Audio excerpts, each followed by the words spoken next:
Hello, everybody, and today's topic is going to be, the Dear Evan Hansen. I'm going to talk about the movie, as well as the musical itself.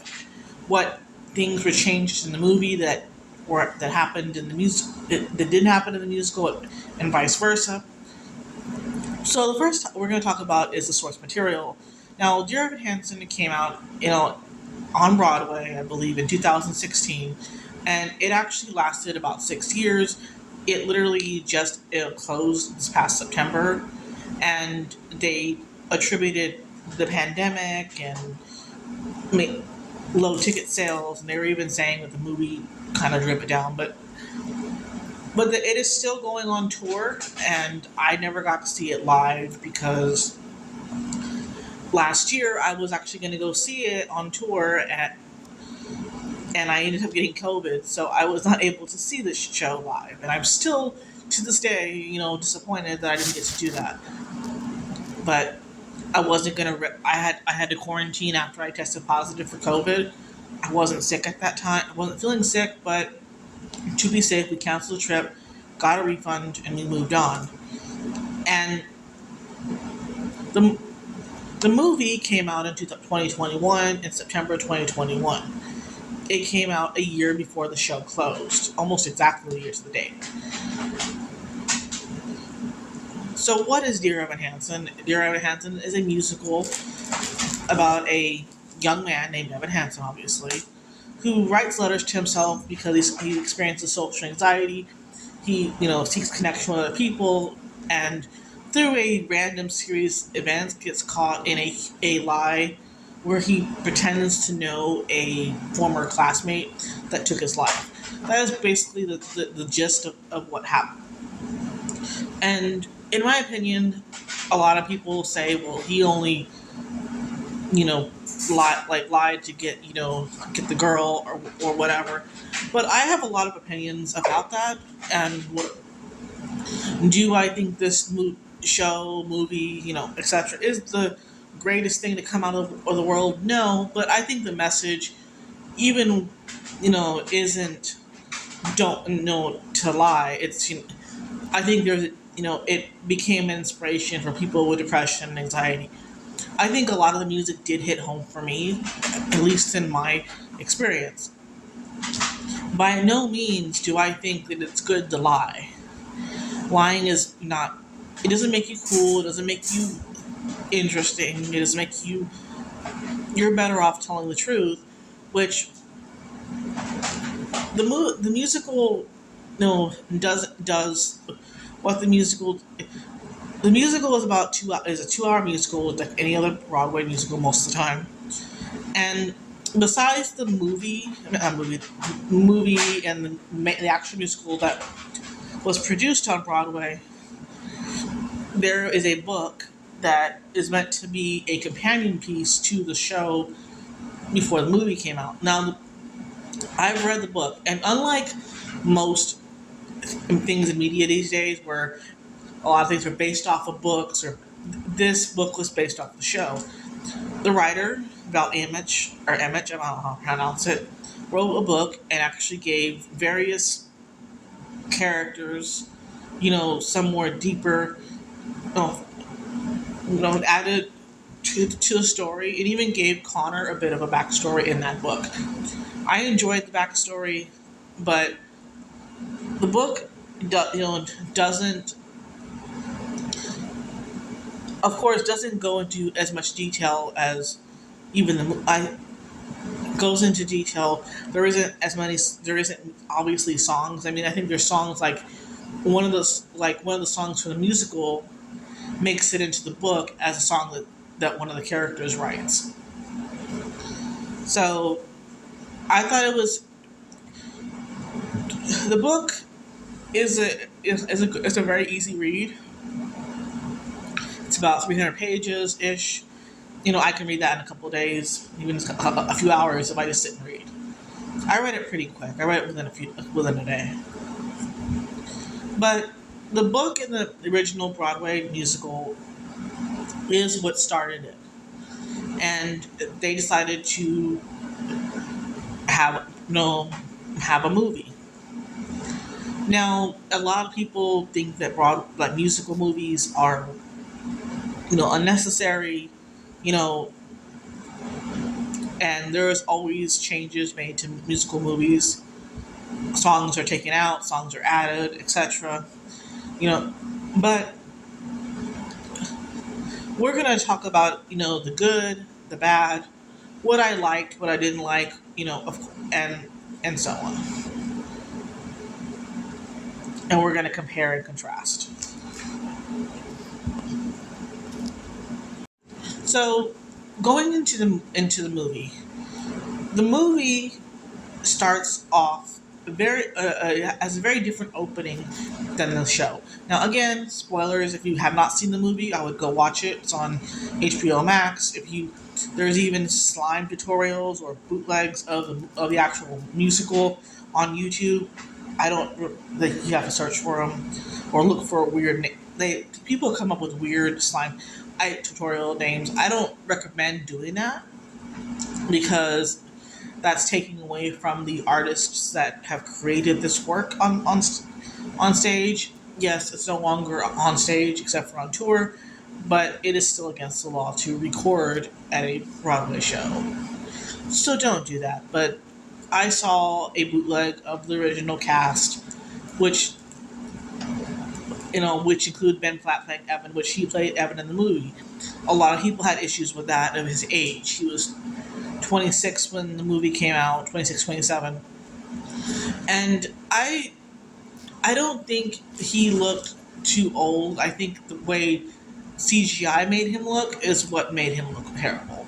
Because realistically, most of the actors were all like all people that were considered teenagers in the show or the movie, they were in their 20s, and obviously, or about either older than him or about his age. So I didn't have a problem with him being Evan.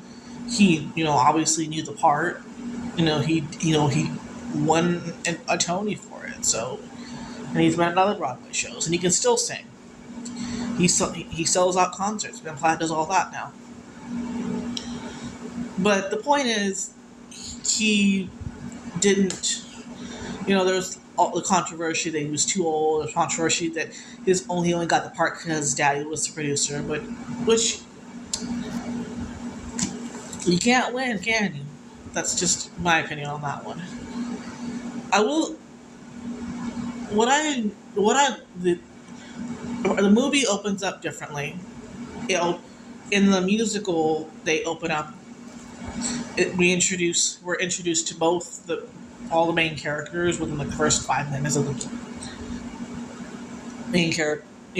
Connor Murphy's family and Evan's family, him and his mom. And then there's a song that Anybody Have a Map, and then in the musical it just goes into Evan writing his letter to himself and singing "Waving Through the Window."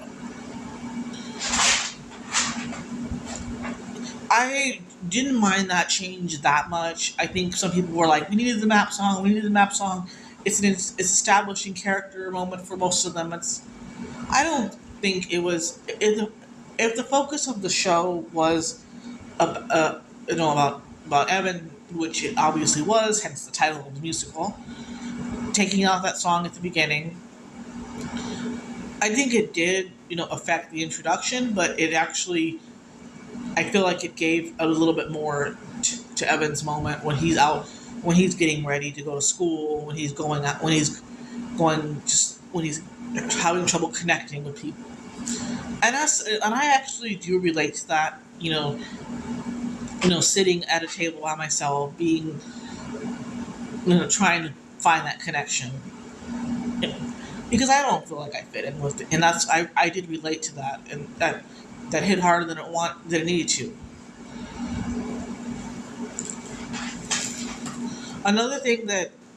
One of the things in the movie that the show did a little better was Jared's character in the movie was majorly cut. He came off as more of an asshole instead of a asshole with insecurity, like, which doesn't include and he was more of a comic relief character in the show.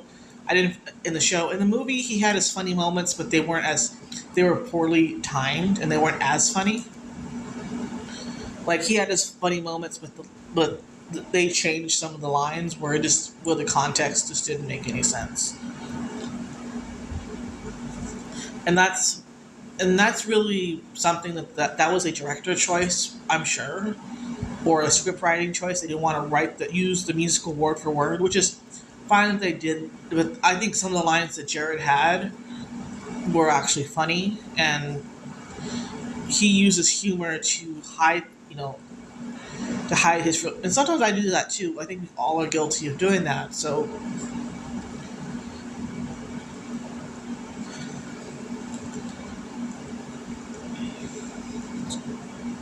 sorry. Well, I just want to drink.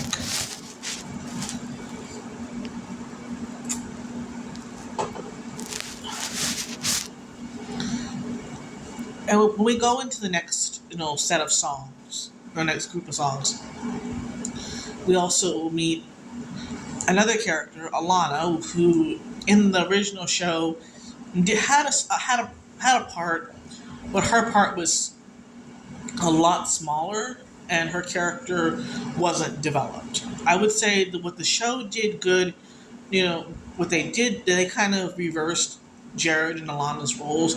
They gave Jared in the movie a lesser role and kind of made him a smaller part and gave Alana a bigger part. And she even got a song out of it, which the song, The Anonymous Ones, which is an added song to the movie, was actually pretty good. I actually thought that song was a very powerful song because, again, it hit home. And we learn more about Alana's character, about that she deals with her own depression and anxiety, but she prefers to stay anonymous where people don't know. And as someone with depression, that hit home too.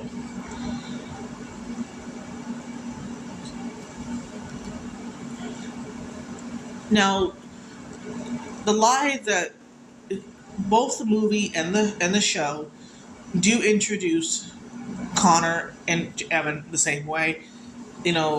Connor sees Evan, he thinks Evan is laughing at him and pushes him, and that's how they meet each other. That's really the official time, and then meet each other in the library when Evan's printing out his letter to himself, and Connor signs his cast, the big Connor letters, and then Connor gets upset when he sees, that he was writing a letter about Zoe, which is his sister and Evan's crush. It turns out that he ends up, killing himself, and Evan finds out in both the film and in the movie. They both find out the same way.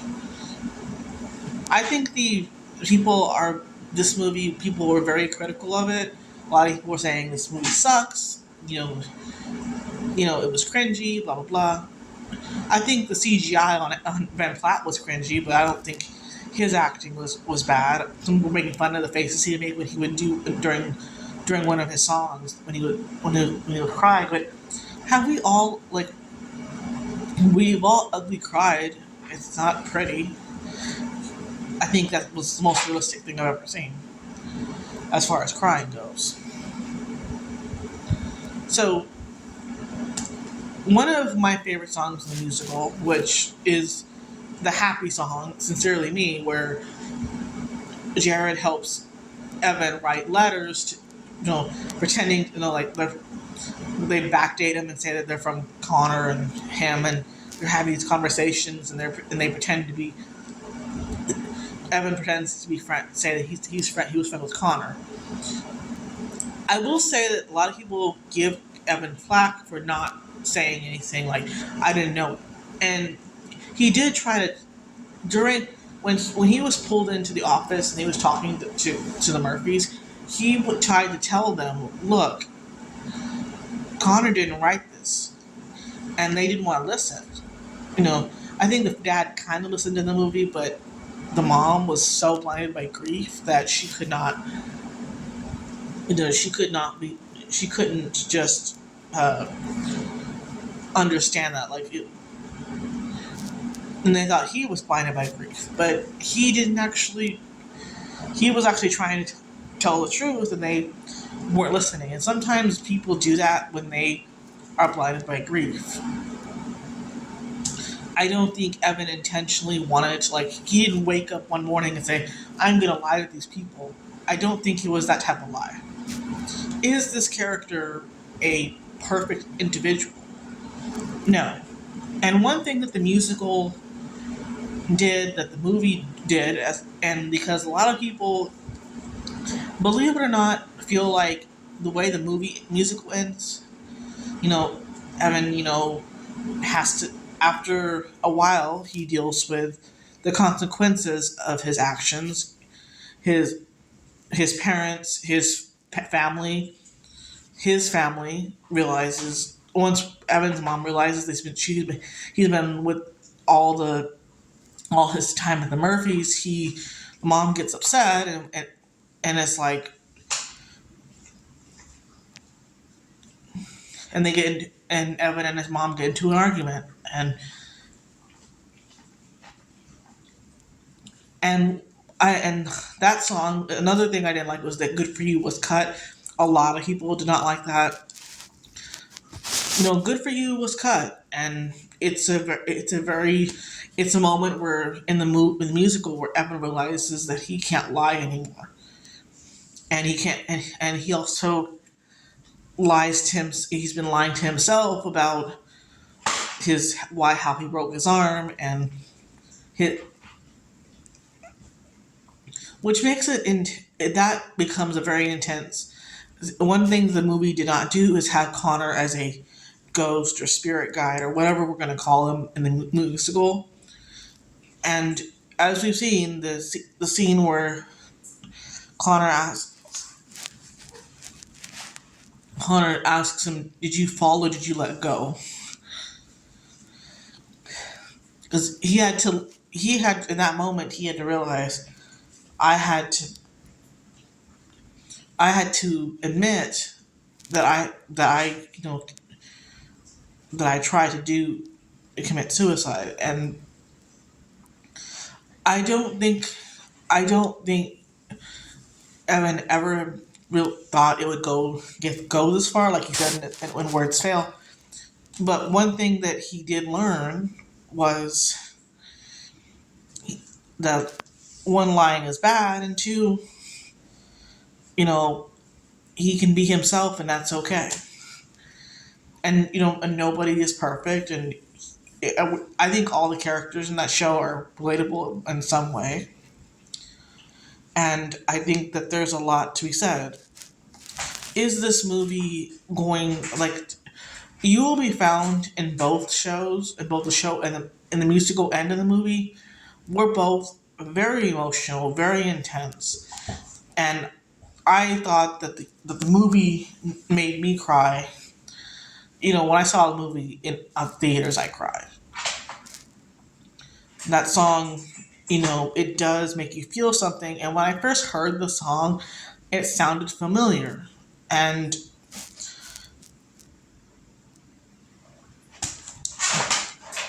so when I heard the song, it sounded like a song that from The Greatest Showman, "This Is Me." And then I realized that that the writers who wrote Greatest Showman wrote Dear Evan Hansen music too. I was like, oh my god, why didn't I catch this? Why didn't I notice that? But at the end of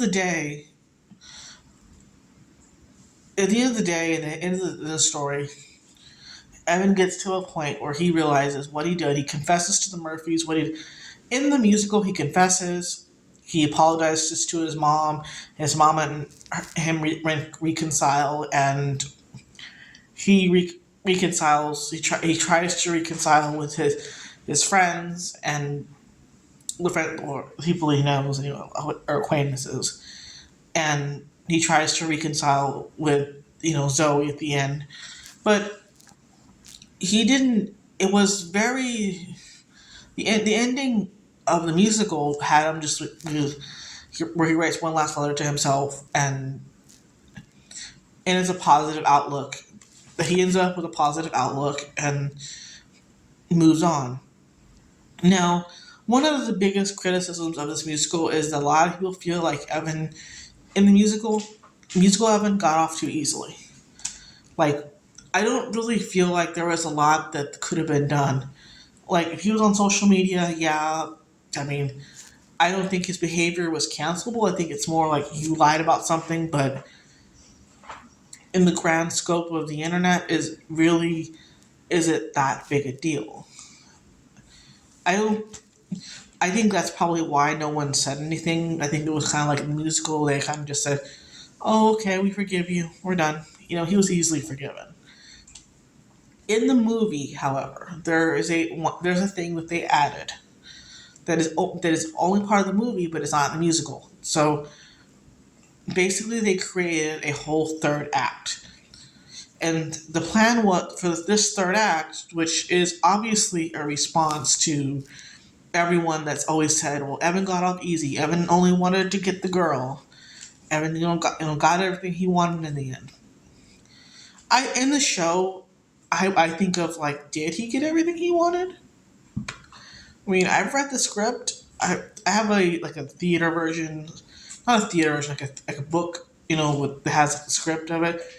And did he get everything he wanted? I mean, he confessed to the Murphys. He felt depressed.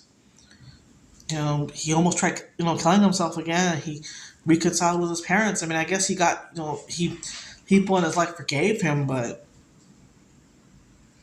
you're, I mean, him getting off easy. I don't know if that's really what happened. I mean, I think he just apologized and confessed to what he did was wrong and wanted to move on with his life. You know, from what I remember, he is saved at the end of the both the book and the show. He was going to work, trying to save for going to community college. So he was doing something with his life. He wasn't making excuses for people. So my biggest thing for this third act, I don't really feel like it was necessary, but I guess people wanted it to have some sort of closure as to how this musical should have ended. So after the confessions and his reconciliation with his family, he decides that he is going to first he confesses to social media what he did, that he lied, that he didn't know Connor, and he told because at that time people were reacting poorly to Connor's family's, they're trying to raise money for the orchard, and this does not. And it does not, by any means, excuse the lying, but it still was very interesting that, he decided, I'm going to tell the truth, and people were upset, of course, but, we really don't see a lot that, like, Evan doesn't get canceled or anything like that. He just confesses on social media, and then at school, people don't really talk to him for a while. And in that meantime, he starts to realize he needs to learn more about Connor. So he decides to do some research. He looks up his favorite books from the yearbook at one point, and then he goes and he tries to reach out to people who may have known Connor and find out about him, because realistically, Evan did not know anything about Connor. Just knew he was a troubled kid that he met twice at school. So it was, to me, when he found out more about Connor, that Connor sang and played guitar and sang a song. There was a video of Connor singing the song, which this song was another added bonus, because in the musical Connor doesn't have any songs besides "Sincerely Me," and I think he has "Disappear." But most of the songs he sings, are very brief. He doesn't sing for very long. He doesn't sing for very long at all.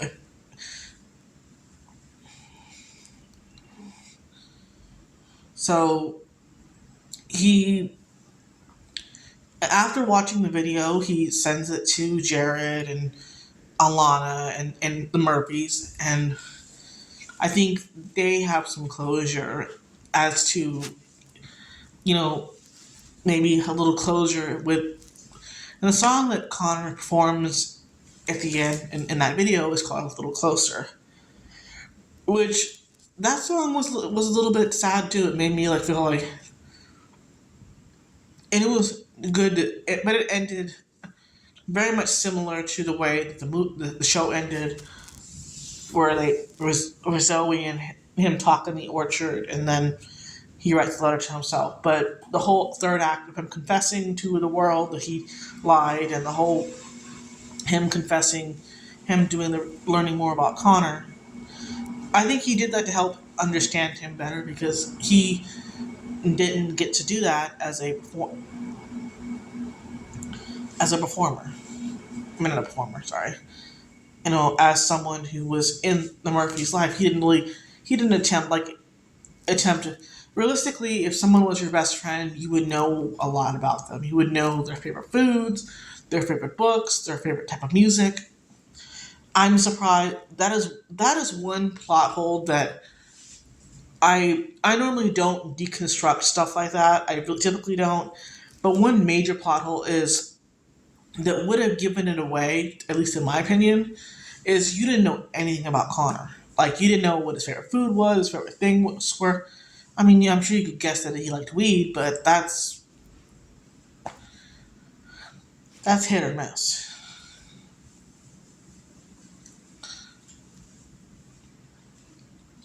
The one thing that the book does that the movie nor the show mention is that Connor actually did have a friend that he met, I believe at school, at his previous school, and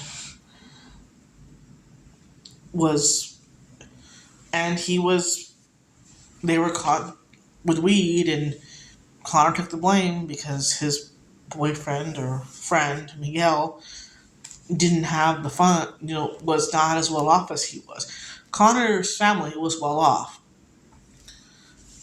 They didn't have to, struggle for money, and that's why they were willing to give Evan the scholarship money. But of course, Evan's mom didn't want that because he felt you're not just given stuff, and that was one of those. Well, I feel like that's something I would have done if I was a parent. I would be like, my child does not need take from strangers, even if you aren't.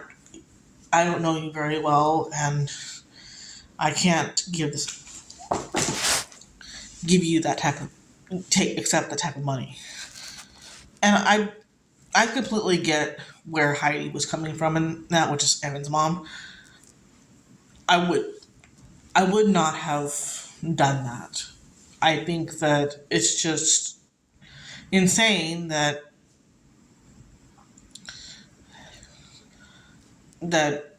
Connor's family or the Murphys they were willing to give Evan the scholarship money because they set aside for Connor for college.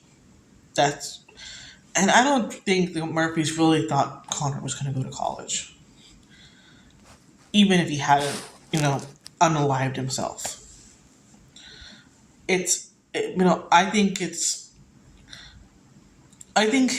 Evan lying was really a small tip of the iceberg when it comes to the actual show, with the core of the show.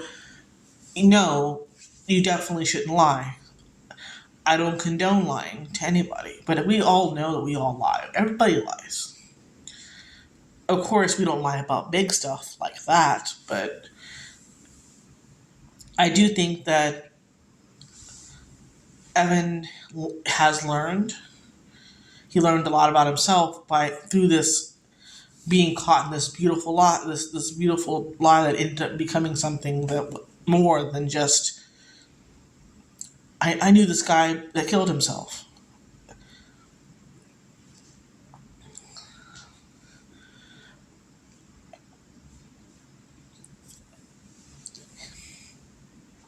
I think him lying definitely wasn't the intent, but everyone says like he.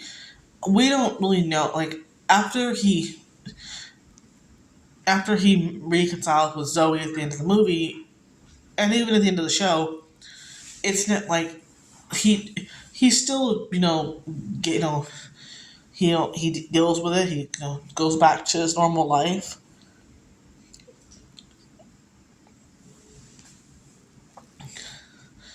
Evan, like I think it's somewhere deep down, Evan wishes that he could have that maybe they could have been friends. And if he had, if or what if Connor had actually did have a friend, he probably wouldn't be as depressed. And he did have a friend in the book, but in the movie in the show, Connor is shown as someone who doesn't have any friends, who is bullied, who has anger issues and and gets violent, and it's part of life. It's part of it really does happen, and you want like I think the main character, yes, lying is bad, but I felt like I forgave the. I didn't view any of the characters as heroes or villains, protagonists, antagonists. I mean, some people consider Evan the antagonist because he lied and he did this and he did that. I don't really see him as a villain. I just feel like he just got into a situation where it got misguided and misunderstood, and he just wanted to have some connection because his mom was always working and never there for him, and he was dealing with his depression and anxiety. And from what I could see in the movie, it seemed like he had panic attacks too. Sorry. But I think the movie did know its job as a film version of the movie, of the musical. They added some scenes, they added some songs, they took out things that really did not need to be taken out, in my opinion.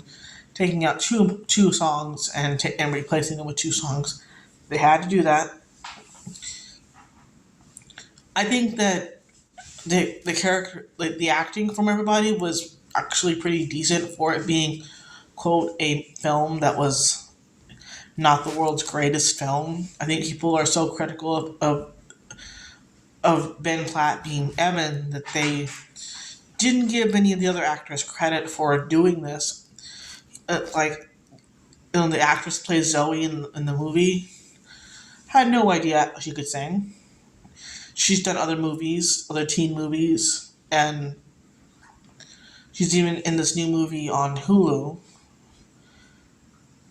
called Rosaline, which is about Romeo's ex. It's kind of like one of those stories it's like one of those stories where you're what a month at where what if we tell Romeo and Juliet from the ex's point of view, which I have not watched that movie yet, and I'm going to watch it at some point, and I'm going to do a review on that movie. I just don't always have time to do it, and I've been meaning to do the Dear Evan Hansen one because overall I enjoyed the movie, the singing, the acting.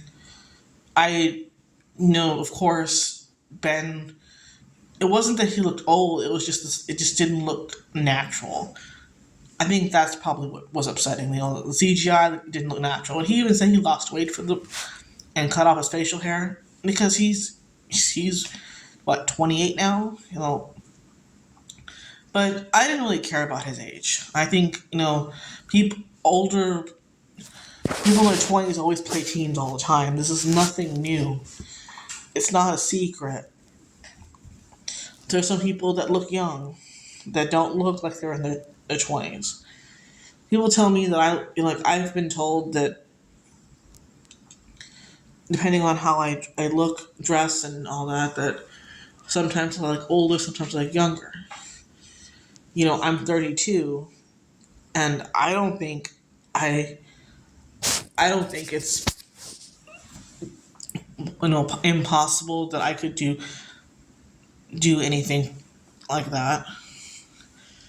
I look up to, these actors that they've worked very hard, and the actor that played Jared in the movie version of Dear Evan Hansen is actually in a show called The Typical on Netflix, and he actually has a similar dynamic with the main character being the comedic, friend to me, best friend type individual. I like to that's another show I need to do a review because I did watch it, on Netflix when it did come out. I have not watched it in a while. There's a lot of shows and movies that I want to get back into watching again, doing reviews on, doing thoughts on them. And I hope that everyone out there just has a safe night.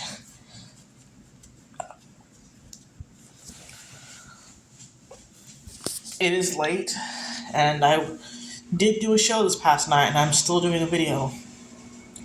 But I think that the biggest takeaway from this movie is we didn't need it by any means, but it was good to give this musical, a movie because not everybody can watch it on Broadway. To have that access to watch it, you know, and in some places the movie theaters were still closed.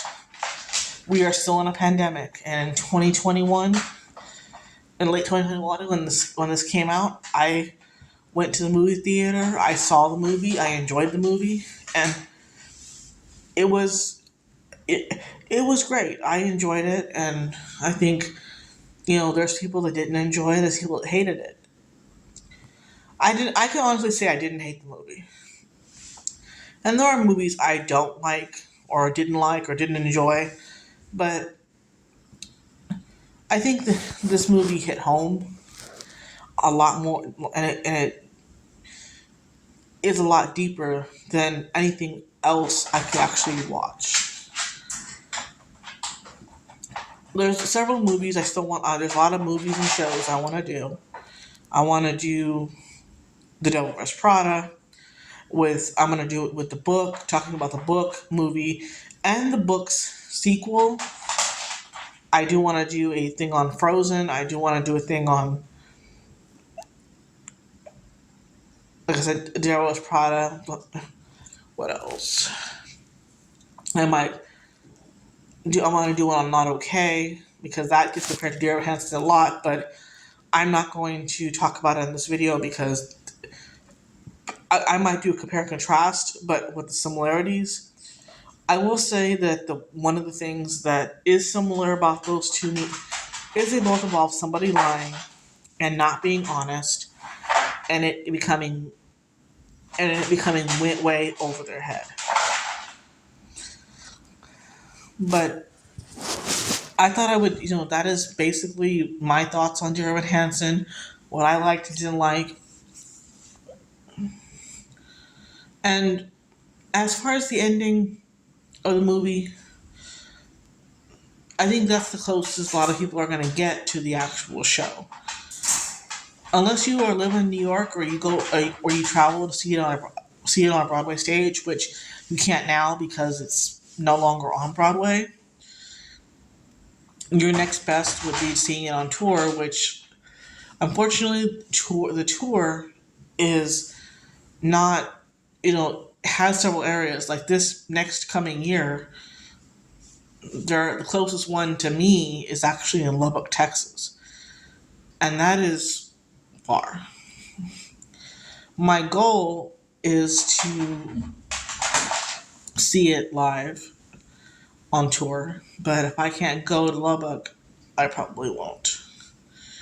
But I would thought I would close that up, and we will move on. And I know this is not the greatest review, but this is my thoughts.